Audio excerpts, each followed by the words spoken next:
Welcome to From Stuck to Scaled Growth Strategies for Small and Mid-Sized Businesses, your guide to navigating growth, transformation, and success in today's ever-changing business landscape.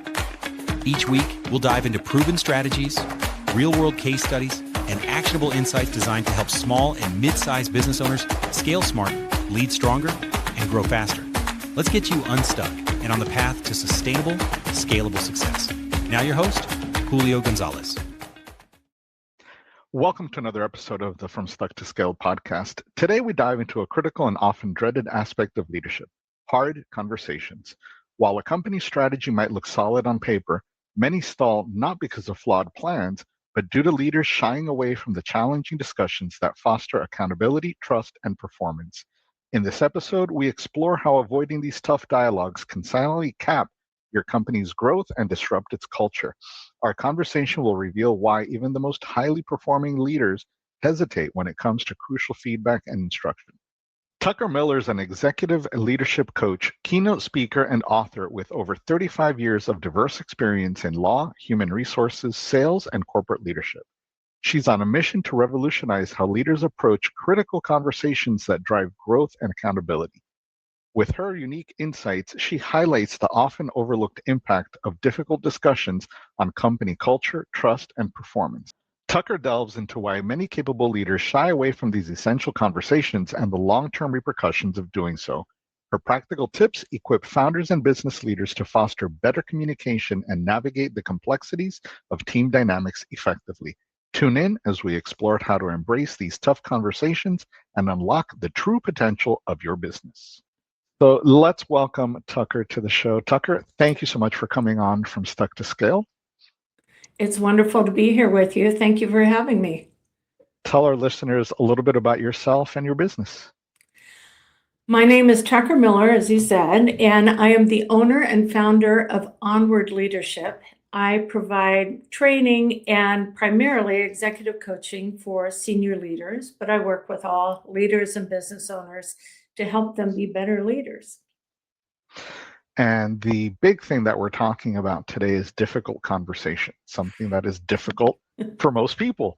Absolutely. We all know what they are, whether we admit to it or not. Why are difficult conversations so difficult? What is the secret behind them? You know, it's interesting. There's a lot out there where we talk about those difficult conversations. And the pattern I noticed when I was working with my clients, these are senior executives and companies. They have all the authority, seemingly the power in an organization. And I noticed a pattern with them that they had the same challenge that everyone else does. A difficult conversation often results in reasons why not to have the conversation. And so I started to notice the patterns of, especially when you're in a high profile role or where there's high risk, the difficult conversations become even more difficult because there's so many eyes on you and so much more at stake. Right.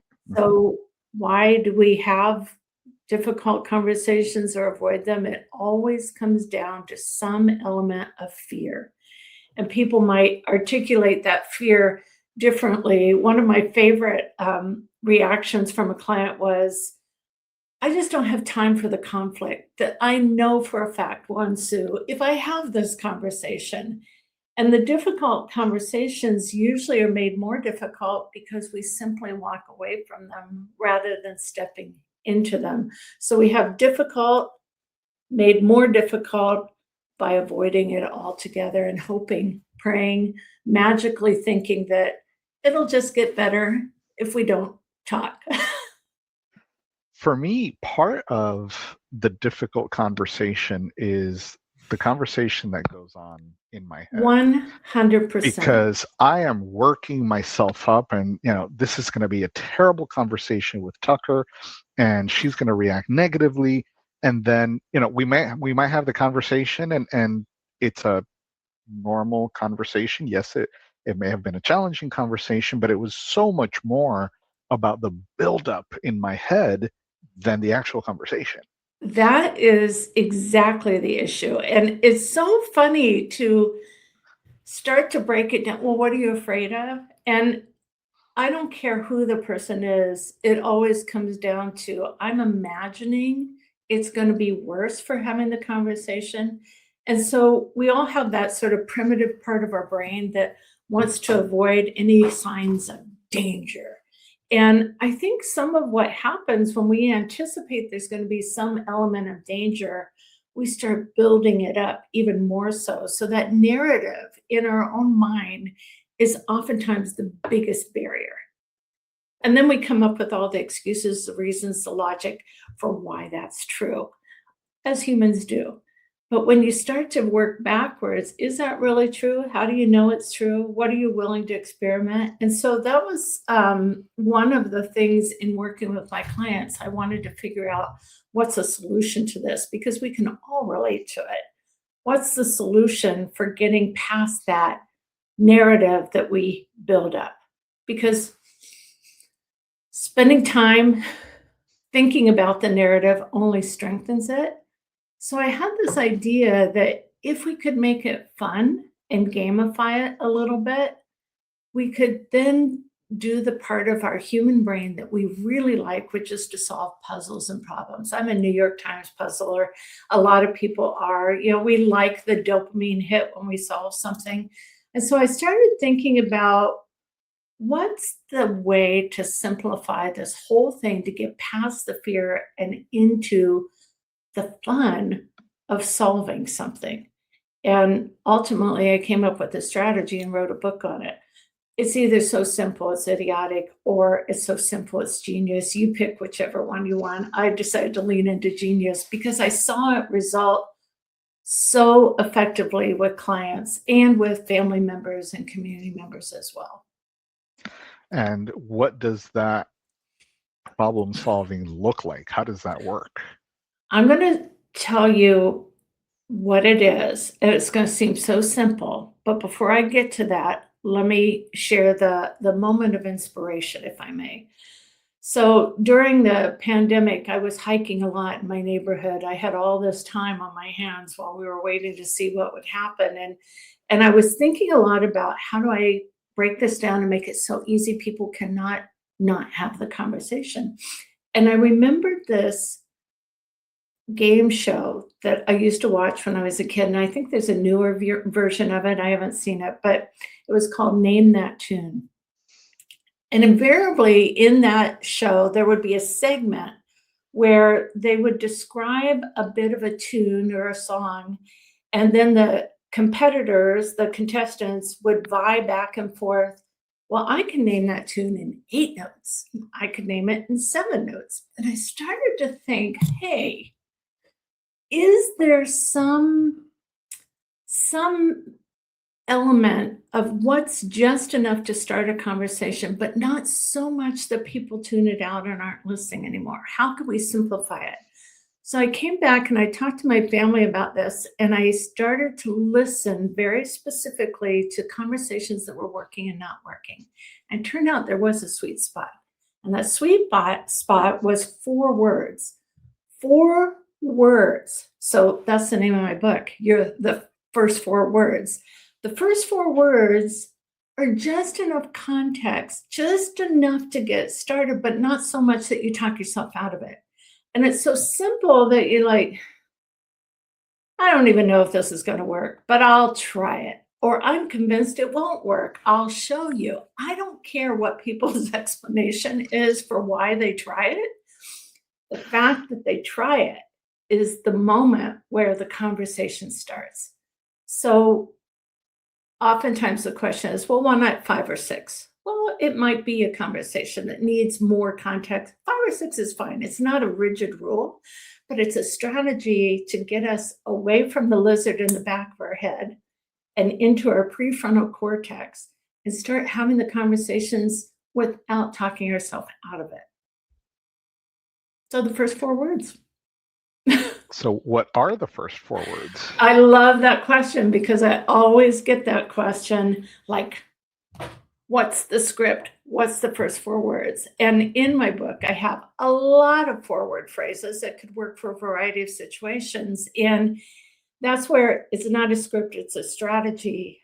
and it's adapted to the situation, the relationship, the urgency, all of those things. But I had a colleague, he's a real estate, a realtor, and he said, I have my own office and I have these challenges with my employees. And I hear what you're saying about this book, the first 4 words that you're working on. But I just don't get it. I don't think it'll work. That's always fun when I hear it won't work. And he says, give me an example. I said, let's have a conversation. And it was so wild because it just came to me so quickly. Let's have a conversation. But he just kind of sat there. He pushed back in his chair and he said, that's exactly the thing I have not been saying to people. And I might understand better why things aren't working if I would just invite them to have the conversation. And that's really the power. It's not the first 4 words. It's how do we get beyond that story we tell ourselves and start to engage each other in a way that creates clarity and space for the interaction. Do you see different types of difficult conversations where the first 4 words works better? Because I can think, difficult conversation may be, I need to fire you. A difficult conversation may need to be, performance. Yeah. Difficult conversation may be, we're not going to have raises this year. So there's different levels of those conversations. How do the first 4 words lend themselves to those different types of conversations, and what kind of other psychology can we work into that? I love that you acknowledge there are a lot of different conversations, and I have different chapters in my book that kind of help parse that out a little bit. A networking conversation, we tell ourselves it's high stakes because we feel sort of exposed, but it's pretty low stakes. But what you're talking about is a leader who has to give some very direct feedback or a difficult decision to someone, that's going to be a lot more difficult. Also, family gatherings. That's a whole other category. So those are all sort of talked about in the book. But, I wrote the book first and foremost to solve the problem I kept seeing so often with leaders. So I have a section on how do leaders build trust?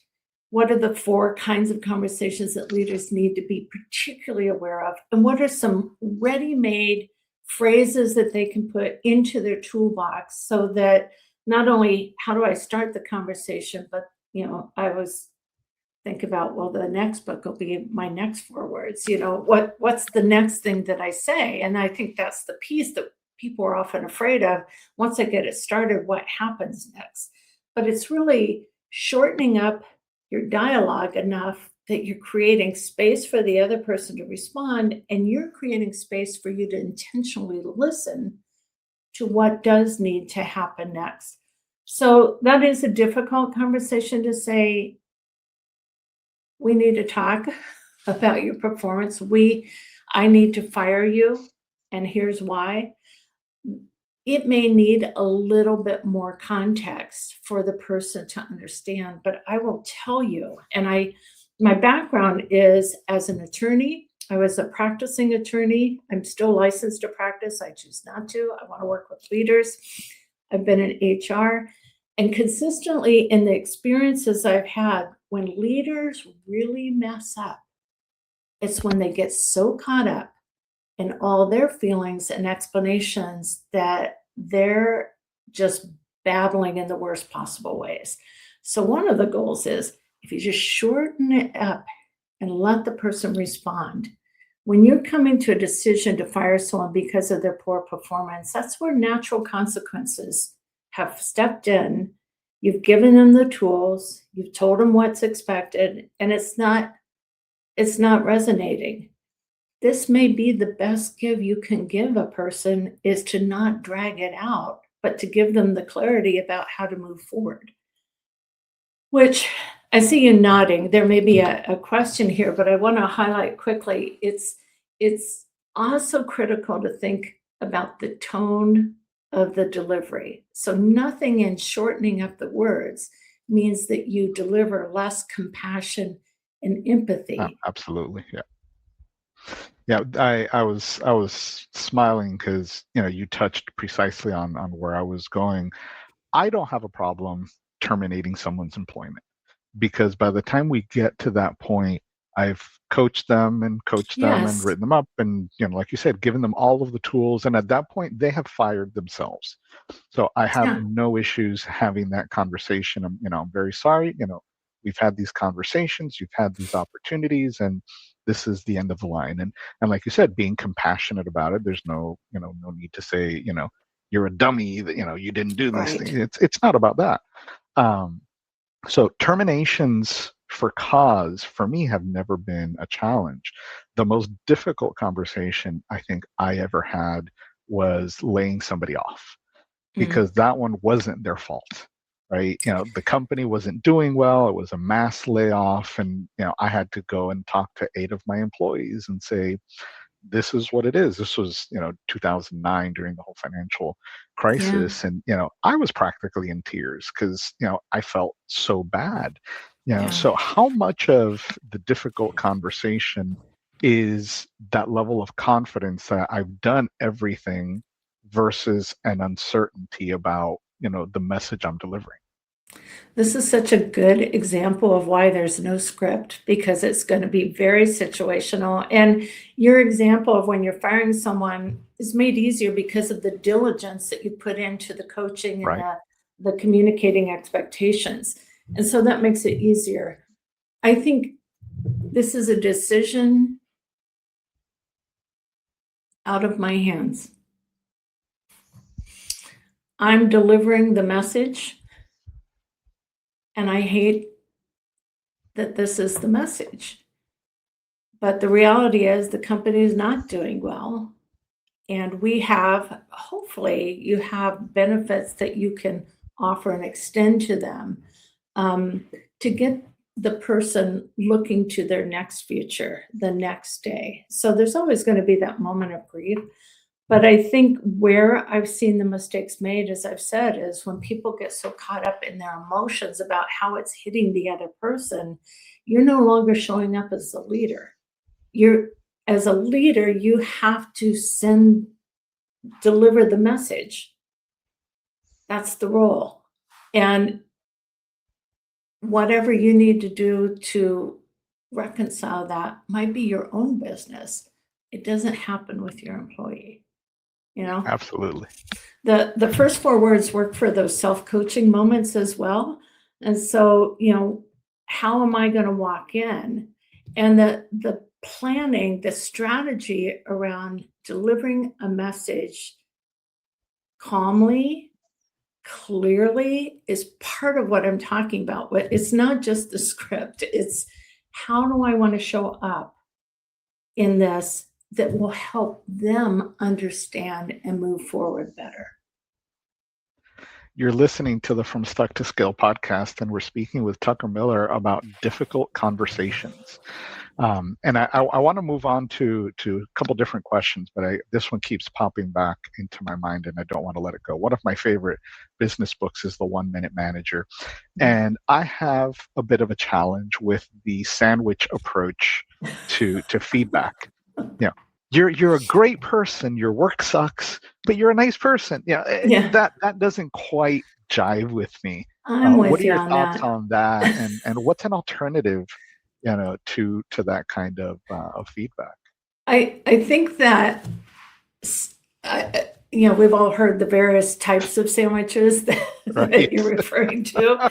I won't say that here, but people are so familiar with that process, they don't even hear the good anymore Right. because they're bracing for the bad. And then it's all about how the manager can feel better about the message that they're giving, but it blurs the message on the other end. Yeah. And they're just like, I feel that next shoe is about ready to drop, and then they're going to say something dumb at the end so that they can feel better about themselves, and then we're out. And the other thing about that sandwich method, it's not a dialogue. it's a way to feel comfortable as the manager, deliver your thing and walk away. And I think there's more value in the engagement, giving the person a chance to respond. And it may be an emotional response. So your preparation to stay calm is really key. So the alternative is, let's have a conversation. Things haven't been going well. We've talked about this. Those 4-word phrases can really lead into, this is not new. And I had to decide. And here's where we are. And breaking it into those little pieces is so much more authentic and easier to understand. One of my, doesn't seem right to call it a favorite story, but one of the stories that I had was a company and an HR department that were working with the manager to share the message with his employee that he was going to be fired. And they niced it up so much. I don't know if they used the sandwich method or not, but they put so many positives in there. The employee just sat there and said, And at the end of the conversation, he never understood that he had been fired. He was waiting for the next assignment to some other role where he might be more successful. And so thinking about the clarity you want to create for someone and not covering it up with a lot of blather is critical. So you can be compassionate and skip the bread. It's not personal. One more question that just popped into mind. I've started working with a chamber that specifically focus on neurodiverse individuals.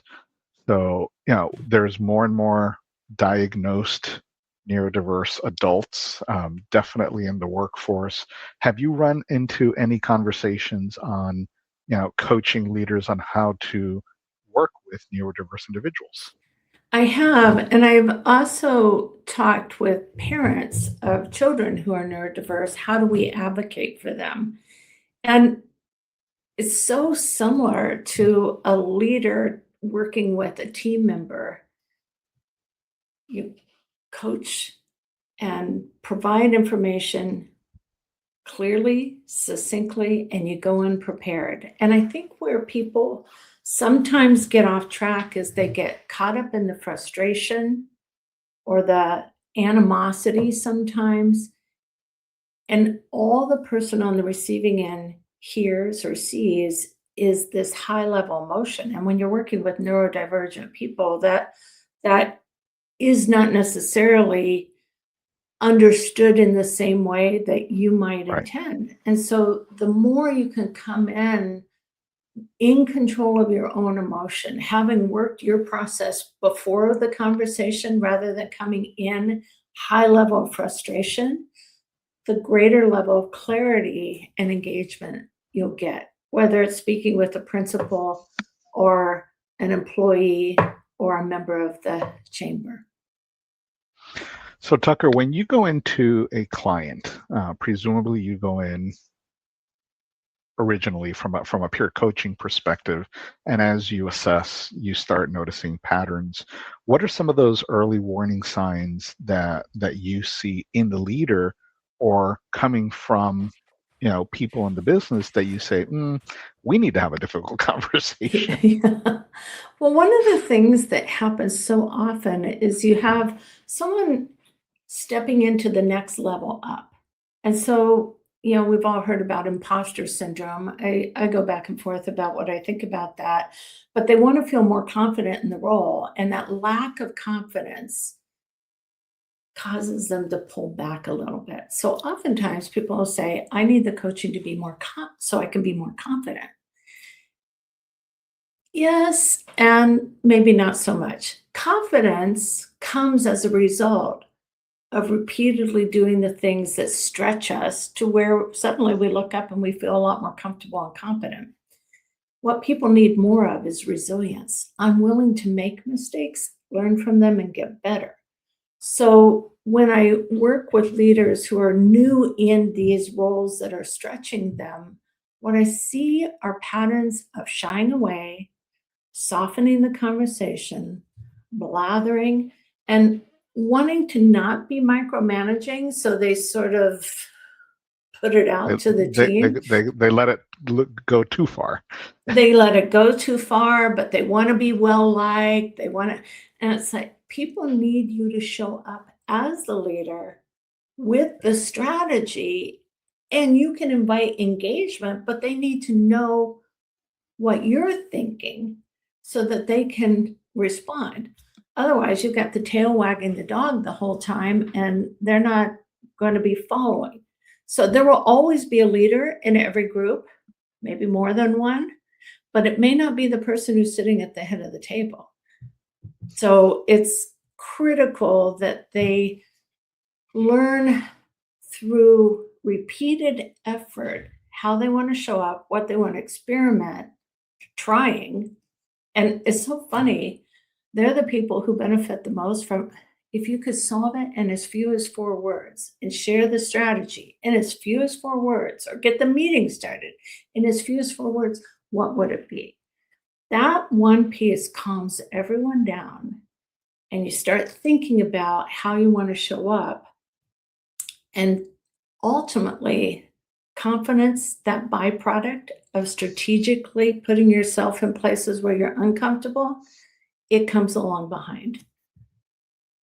One of the best definitions or interesting definitions that I've heard of culture is how we make decisions. That is such a broad approach that captures all the different aspects of company culture.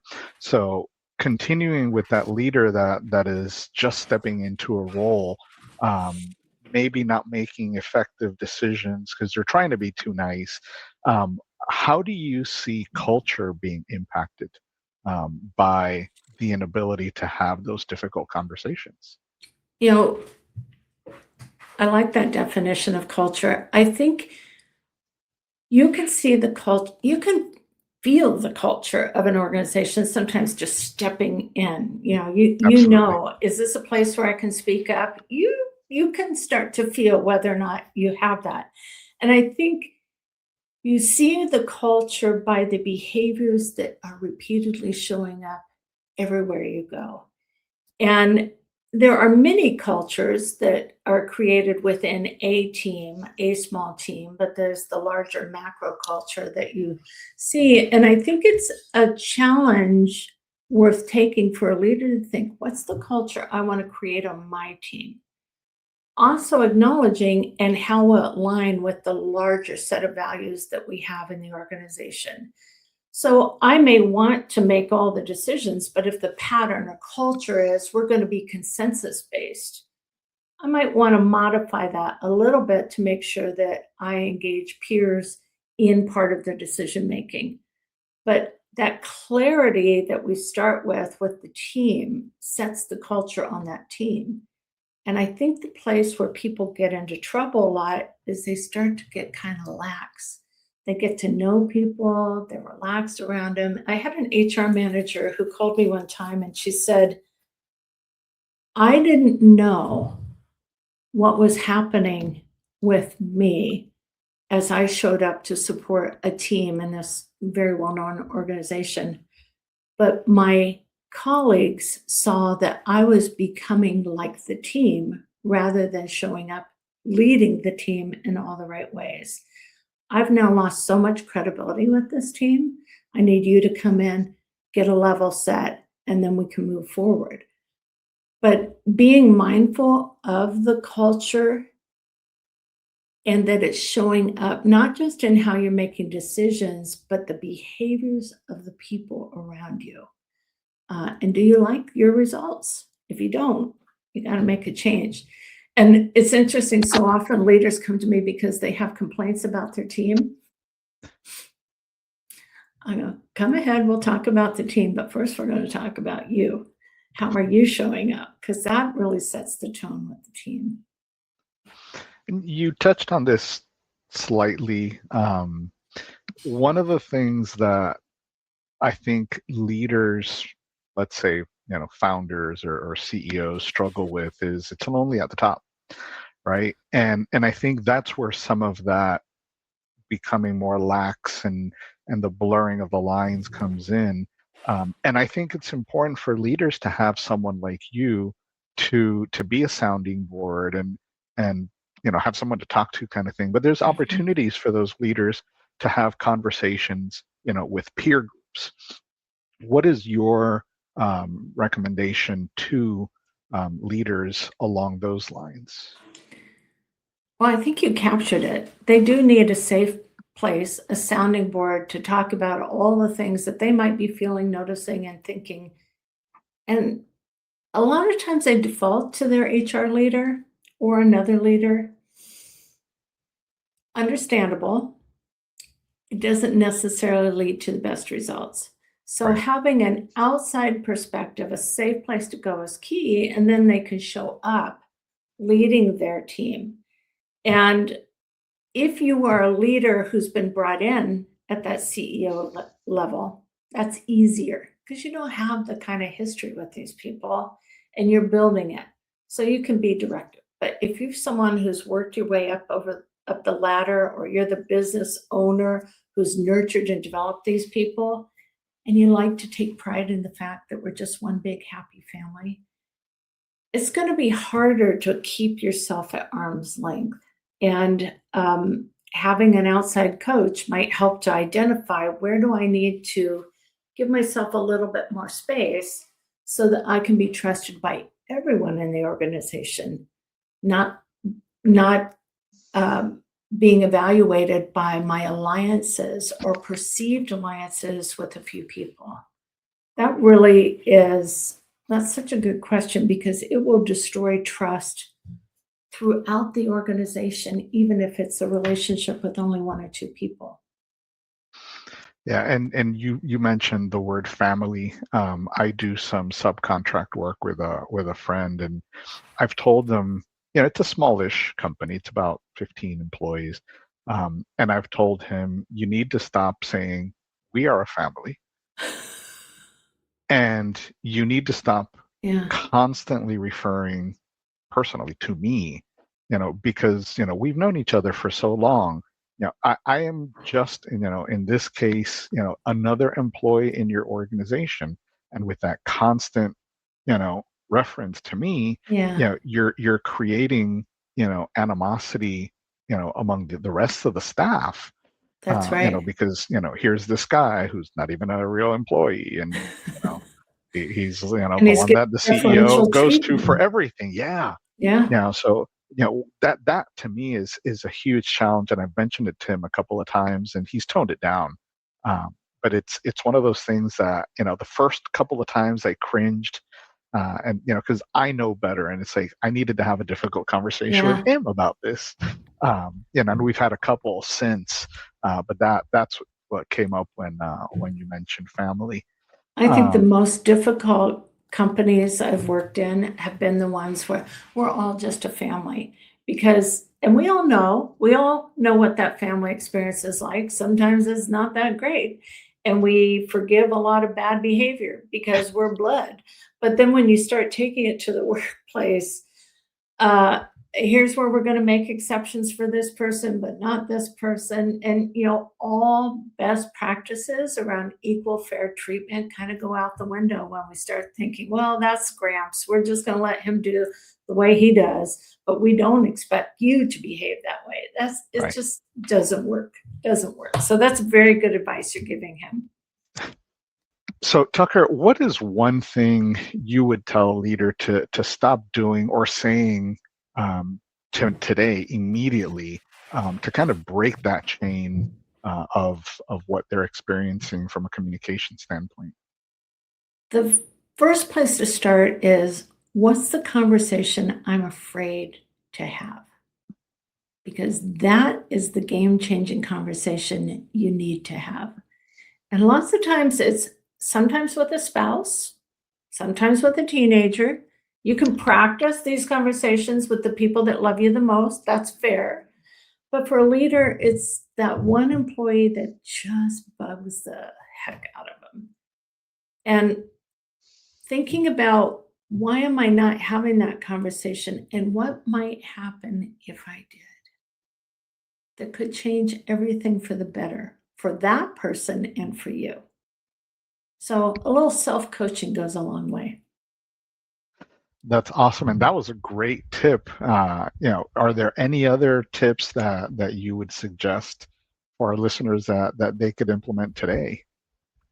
I think really, really breaking down, what are the stories that get in my way of showing up as my best version of a leader, as a parent, as a community member? Where am I stopping short of the greatness that I could be sharing? That may reveal the next step more quickly than any tip I could give. Absolutely. And I'll have all your contact information in the show notes, but where can our listeners find you? I would love to invite your listeners to take a look at my website, so onwardleadership.com. I would love to be connected with you on LinkedIn. I post regularly, and I have a bi-monthly newsletter that I create for leaders. And my book is widely available in anywhere online books can be purchased. So Amazon would be a key place where you could go. And it's by J. Tucker Miller. There's a story behind that, but it's J. Tucker Miller. And when you pull it up on Amazon, you may get a bunch of preschool books about first 4 words. That's not my book. Mine is this version. I'll make sure to put a link to the Amazon page in the show notes. Thank you, Tucker, so much for coming on today, and thanks to our listeners for joining us on this insightful episode of From Stuck to Scale. We explored the vital role that difficult conversations play in scaling businesses and how avoiding them can stall growth. Remember, it's not about having the perfect moment, it's about having the conversation that matters.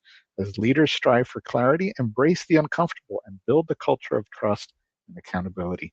If you found value in today's discussion, don't forget to subscribe and share this episode with fellow leaders navigating their growth journeys. Until next time, let's keep the conversations going and scale to new heights together. Thanks again, Tucker. Thank you. You've been listening to From Stuck to Scaled, Growth Strategies for Small and Mid-Sized Businesses, produced by Opticution, LLC. For more information, tools, and resources, check out our website, www.opticution.com/podcast.